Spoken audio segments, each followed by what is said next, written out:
இலங்கை வரலாற்றில் மிகப்பெரிய ஒரு பணத்தொகை பாதாள உலக குழுவினுடைய தலைவரை காப்பாற்றுவதற்காக வழங்கப்பட்டதான சர்ச்சைகள் சமூக வலைதளங்களில் அதிகமாக பேசப்பட்டு கொண்டிருக்கிறது.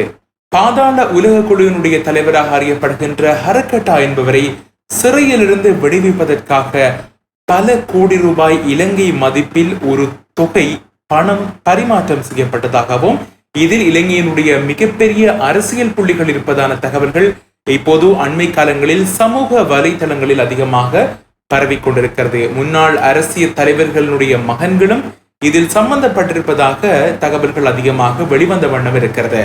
சமூக வலைதளத்தில் ஒரு ஆடியோ பதிவு அண்மை காலங்களில் அதிகமாக அனைவரினாலும் பகிரப்பட்டது மிக முக்கியமான விடயம்.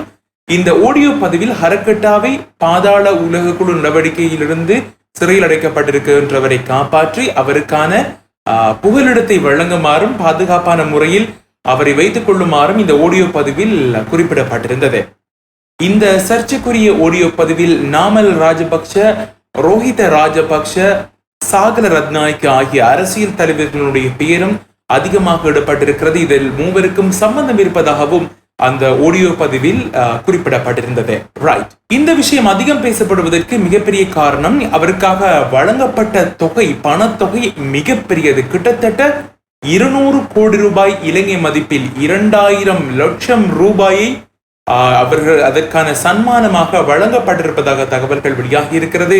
இந்த சன்மானம் எந்த முறையில் இலங்கையினுடைய வங்கி கணக்கில் வரவேற்கப்பட்டிருக்கிறதா அல்லது வெளிநாட்டு பணப்பரிமாற்றங்கள் ஊடாக உண்டியல் மூலமாக இப்படியான பணவர்த்தனைகள் மூலமாக இந்த பணம் வைப்பிடப்பட்டிருக்கிறதா, எவ்வாறு வழங்கப்பட்டிருக்கிறது என்பது குறித்து அதிகமாக பேசப்பட்டிருக்கிறது. இலங்கை வரலாற்றில் மிகப்பெரிய ஒரு தொகை ஒரு நபரை சிறையிலிருந்து விடுவித்து அவருடைய பாதுகாப்புக்காக வழங்கப்பட்டது இங்கே கவனிக்கிறதுக்காக விடயமாக இந்த நாட்களில் மாறியிருக்கிறது. ஏற்கனவே நான் குறிப்பிட்ட இந்த கோடி ரூபாய் கணக்கில் 1200 லட்சம் ரூபாய், அதாவது 12 கோடி ரூபாய் ஏற்கனவே இலங்கையினுடைய ஒரு கணக்கிற்கு உண்டியல் மூலமாக துபாயிலிருந்து கணக்கில் வரவு வைக்கப்பட்டிருக்கிறதாகவும் தெரிவிக்கப்பட்டிருக்கிறது இந்த ஆடியோ பதிவில். இந்த சர்ச்சைக்குரிய செயற்பாட்டில் நடிகரும் அரசியல் செயற்பாட்டாளருமான சரத் அபேசிங்கவும் இதில் இருப்பதாகவும் தெரிவிக்கப்பட்டிருக்கிறது. அது மாத்திரமல்லாமல் முன்னாள் அமைச்சர் விஜயதாச ராஜபக்சவின் மகன் ரகித ராஜபக்ஷ ஆகியோரும் இந்த பண பரிமாற்றத்தில் சிக்கியிருப்பதாக இப்போது சொல்லப்பட்டிருக்கு. இன்னும் இந்த தகவல் உறுதிப்படுத்தப்படவில்லை. அரசியல்வாதிகள், போலீஸ் அதிகாரிகளை